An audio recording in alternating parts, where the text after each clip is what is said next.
Today is the 20th day of October 2019, and it also marks the last day of the Jewish feast of Sukkot, the feast of Tabernacles. And today we've come to Jerusalem to the Wailing Wall to pray. And from the Wailing Wall, we have also come to Mount Moriah. It is also referred to as the Temple Mount. Today, we just want to talk about the biblical significance of Mount Moriah. See, atop the mount today, there were many things that we couldn't have said whilst there, because you've got people of many faiths come to visit on pilgrimage, and if what you say there does not sit well with somebody else's theology or religious understanding, you might cause some kind of unnecessary confusion. And so decided to come home rather and talk to you about the biblical significance of the Mount Moriah. And when you talk about the Mount Moriah, what you are referring to is a mount that sits in the old city of Jerusalem and is the site of many or numerous biblical acts of faith. It is also one of the most valuable pieces of real estate and one of the most holiest and most contested piece of real estate on earth. This is profoundly sacred area to Christians, to Jews, and to Muslims. And sitting atop of Mount Moriah today is the Temple Mount, a 37-acre tract of land where the Jewish temple once stood. Several important Islamic holy sites are there even now, including the Dome of the Rock, a Muslim shrine built about 1300 years ago, and the Al-Aqsa Mosque, which also sits right next to the Dome of the Rock. Mount Moriah historically begins in the book of Genesis in the 32nd chapter. God commanded Abraham, take now your son, your only son, whom you love, Isaac, and go to the land where I would show you, to offer him there as a burnt offering on one of the mountains which I will tell you about. Here we see that God speaking to Abraham, he said to him, take now your son, your only son, the one you love, Isaac. God, in order not to leave Abraham with any kind of doubt or confusion, because he's not a God of confusion, he said, take now your son. And as if to say, which of them? He said, your only son. I've got two. And he will say, and God says, the one you love. And then he goes on to mention his name, Isaac. So here God wants to be really very specific in telling Abraham what he ought to do. And you realize that in Genesis chapter number 22 and the verse number 2, the place God led Abraham was Mount Moriah, because he mentioned it, Mount Moriah. Abraham didn't fully understand, even though God explained really vividly what God was asking him to do in light of God's previous promises to establish an everlasting covenant with Isaac. So this is something that would beat anybody else's imagination, because God says through Isaac, I would make your descendant as numerous as the sun on the seashore. And then suddenly he says, go kill him. It would leave a lot of construction and misunderstanding with him. Nevertheless, he trusted God, and by faith offered or chose to offer Isaac as a burnt offering, as a sacrifice unto the Lord. Of course, God intervened and spared Isaac's life by providing a ram instead. And Abraham thereafter called this place, the Lord will provide, Jehovah Jireh, the God who provide. And to this day, it is said, on the mount of the Lord, it will be provided. Genesis 22:14. It will be provided. Now, still talking about Mount Moriah, what we see here is this, that because of Abraham's obedience unto God on the Mount Moriah, God told Abraham that his descendants will be possessing or in possession of the cities of their enemies.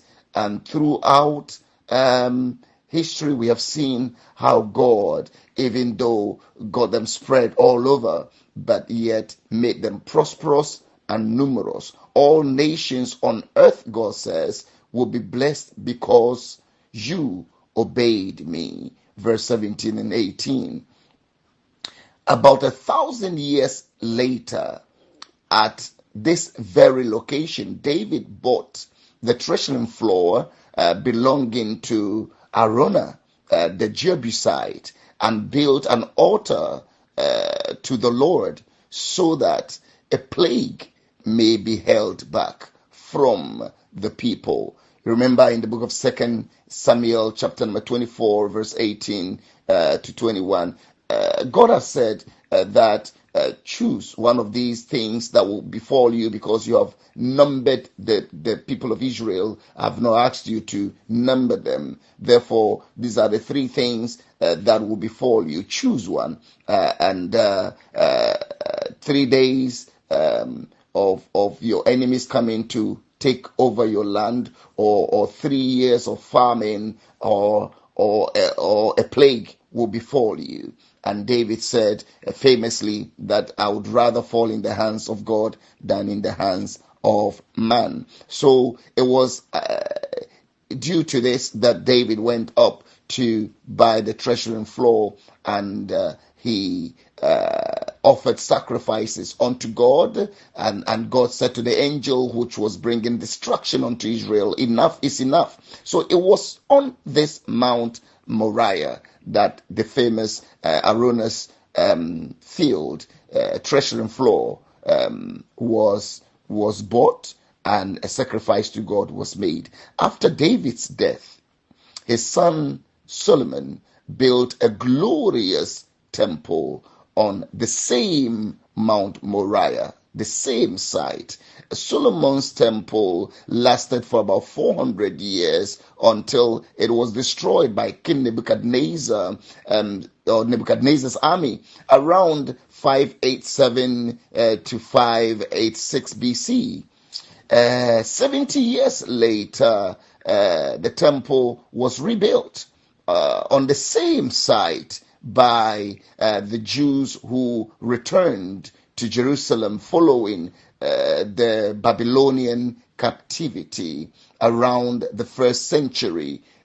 King Herod also made significant additions to this temple, and that was why it was at that time referred to as Herod's temple.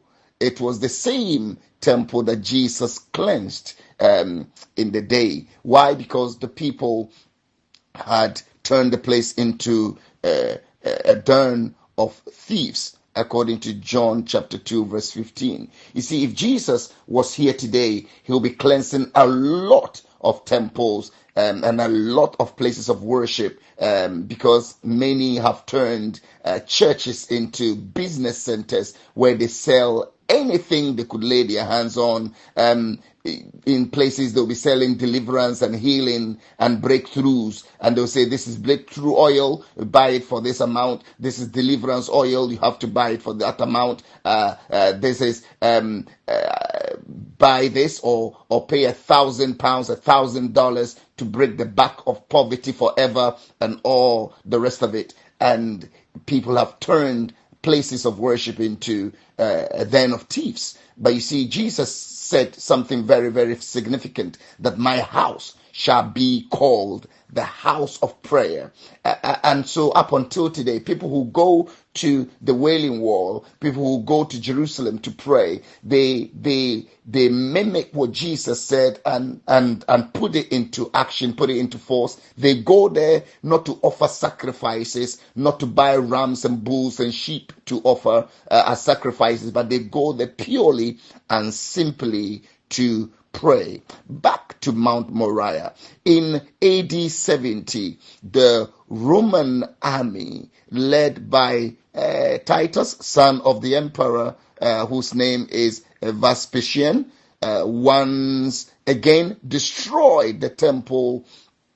All that remained of the Temple Mount of that era is a portion of a retaining wall known as the Western Wall or the Wailing Wall, which stands today on the west side of the temple, where many people have been going to pray, a pilgrimage site where many pilgrims, including myself, will go there once a while to offer prayers unto the Lord.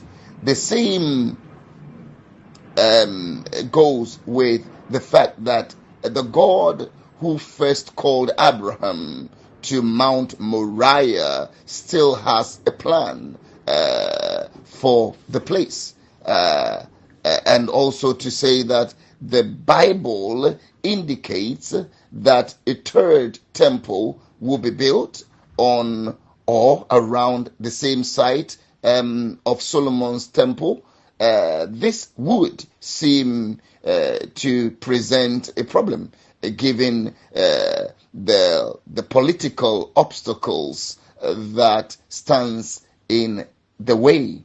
The religious activities on the Temple Mount at the moment are currently controlled by the Supreme Muslim Council, which is known as the WAQF, and it's the Supreme Muslim Council of the world, which now controls the Temple Mount. So if the temple is to be built, we know the kind of route that may cause. Yet nothing can put a wrinkle in God's sovereign plan. First, Muslims' control of the area simply fulfills the biblical prophecy of Luke chapter 21, verse number 24, that Jerusalem will be trampled upon by Gentiles until the time of the Gentiles are fulfilled.